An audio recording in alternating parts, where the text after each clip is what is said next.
여러분, 주식시장, 죄송합니다. 집값시장, 주택시장에서 말입니다. 패닉셀링이라는 단어가 나왔어요. 와우. 저는 이 단어를 보는 순간, 야, 저게 뭐지?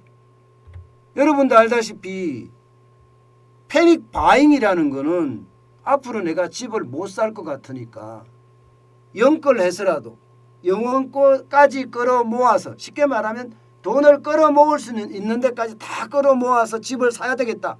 이게 패닉 바잉이거든요. 그런데 그에 반대되는 개념이 패닉 셀링이에요. 쉽게 말하면 패닉 셀링, 그냥 던진다는 거. 공황 판매, 공황이라는 게 뭐예요? 패닉이 왔다, 이게 막 어지럽다, 혼란스럽다, 그런 뜻이잖아요. 그런데 여기에 셀링까지 달리니까 그냥 던진다, 투매를 한다는, 투매한다. 조선일보 기사에서 패닉 셀링이라는 단어가 나오는 걸 보면서 말입니다. 저는 두 가지 생각을 했습니다. 두 가지 생각을. 하나는 공급이 부족하고 통화량이 지금 시중에 엄청 많기 때문에 집값이 안 떨어진다. 예, 이 말이 과연 맞느냐? 이 생각을 하나 하게 됐고요. 또 하나는, 야, 이게 2030들이 집을 엄청나게 사든지 이게 문제가 생기기 시작했구나. 저는 이렇게 두 가지를 읽어냈습니다. 첫 번째는 이게 지금 작금에 집값이 떨어지는 것, 이것은요 대부분 대출 규제, 그죠? 그 다음에 세금 폭탄, 그 다음에 부동산에 대한 어떤 규제들, 이런 모든 것들이 조합돼서 집값이 지금 묶여있다. 지금 이렇게 읽고 있거든요. 그런데 이게 해결이 되면 집값은 다시 올라갈 거다. 이게 전문가들의 대부분의 이야기입니다. 전문가들의 대부분의 이야기. 그런데 여러분, 이 지표 한번 보세요. 이게 대부분의 이야기가 맞는지. 자, 서울 전체 1월 셋째 주에 아파트 매매가 변동률입니다. 0.01%입니다. 0.01%. 작년 8월만 하더라도 0.21%였던 것이 거의 폭락했죠. 폭락. 작년 8월입니다. 작년 8월. 좀 더 좁혀볼까요? 강남 4구로 올게요. 강남 4구로. 예, 2021년 11월 1일 0.21이었습니다. 그것이 2022년 1월 17일에 0.02까지 빠졌습니다. 빠진 게 무슨 대수냐 이렇게 말씀하실 수 있지만, 제가 여기에서 볼 수 있는 것은 길어진다. 대출 규제를 해서 길어졌다. 부동산에 세금 폭탄을 때려서 길어졌다. 사람들의 돈이 없다. 이게 길어진다는 것은요, 결국 고착화될 수도 있다는 뜻이에요. 고착화될 수도 있다. 공급이 부족하다고 하더라도요, 집값이 더 떨어질 수 있겠네, 정부의 어떤 규제가 더 세질 수 있겠네, 이렇게 생각하면서 심리적으로 무너지는 걸 말합니다. 심리적으로 무너지는 거. 지금 부동산 시장에는요, 그런 심리적인 무너짐이 있는 것은 아닌가.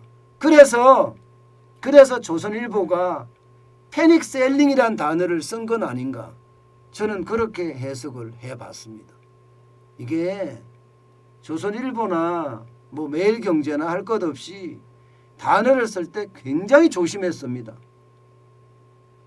저도 언론사의 사장까지 해봤잖아요.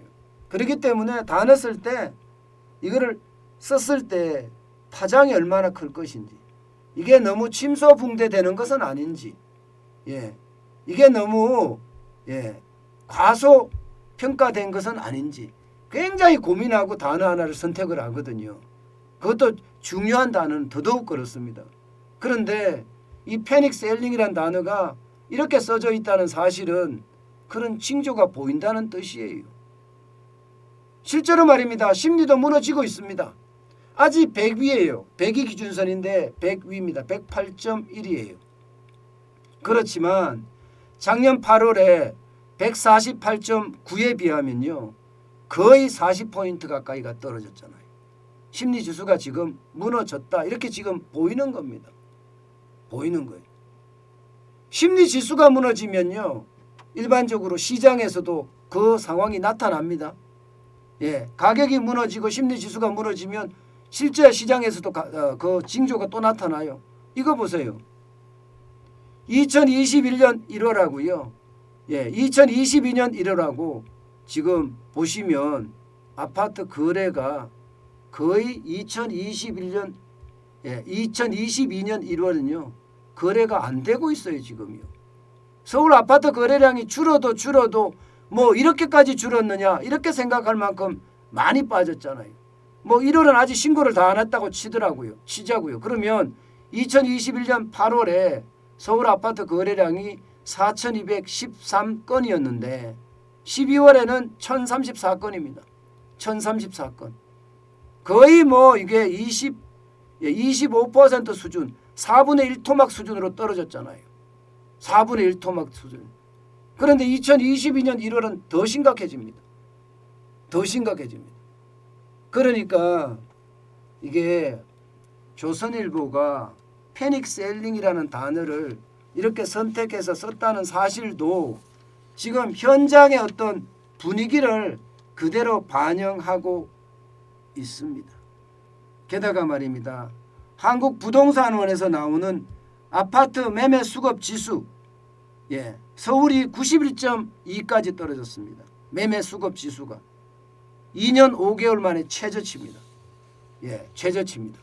이렇게 상황이 되니까 결국은 예, 가격도 떨어지고 심리도 붕괴되고 그만큼 대출 규제를 오랫동안 해가니까 사람들이 지쳐간다. 심리적으로 무너져간다. 이렇게 되면 여러분 이제 2030은 어쩝니까? 실제 금리가 계속 올라가게 돼 있어요. 지금요.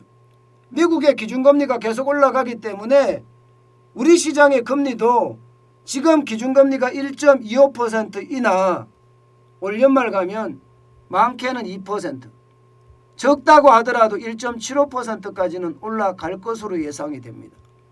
그러면 여기에 대한 부담감 굉장히 커질 수밖에 없거든요. 금리 인상에 대한 부담감이 지금 1.25%하고 2%하고는 상황이 다릅니다. 일반적으로 말입니다. 0.25% 올라갈 때마다 뭐 금액에 따라 좀 다르긴 하겠지만 금리 부담은 이자 부담은 적어도 30만 원에서 100만 원까지 늘어납니다. 그러면 이게 0.25% 한두 번이 늘어나는 게 아니잖아요. 적어도 지금 이대로 가면 4번까지는 올라간다는데 4번까지 올라가면 이자 부담이 적게는 120만 원에서요. 많게는 400만 원까지 늘어난다는 거예요. 그렇게 됐을 때 과연 20대, 30대가 빌린 돈 이거 해결할 수 있냐 이거예요. 2021년 2분기까지 보면 458조 7천억 원이 2030의 부채입니다. 그러다 보니까 패닉 바잉을 만들어냈던 연골족 2030이 이제는 패닉 셀링도 만들어낼 수 있다. 이런 얘기가 나오는 이유입니다. 그래서 저는 그 어느 때보다 항상 상황 자체가 위험 수준으로 가고 있다. 이런 얘기예요. 제가 여러분에게 부동산 관련된 이야기를 지금 자주 드리고 있는데요. 자주 드리고 있는 이유는요. 그만큼 지금 시장이 급변하고 있다는 이야기예요. 제가 인위적으로 만드는 것이 아니라 언론사들이 보도한 내용을 종합해서 제가 그중에 많이 보도되고 이슈가 되고 있는 것을 골라서 여러분들에게 브리핑을 해드리거든요. 그런데 부동산이 계속 이슈가 된다는 뜻이에요.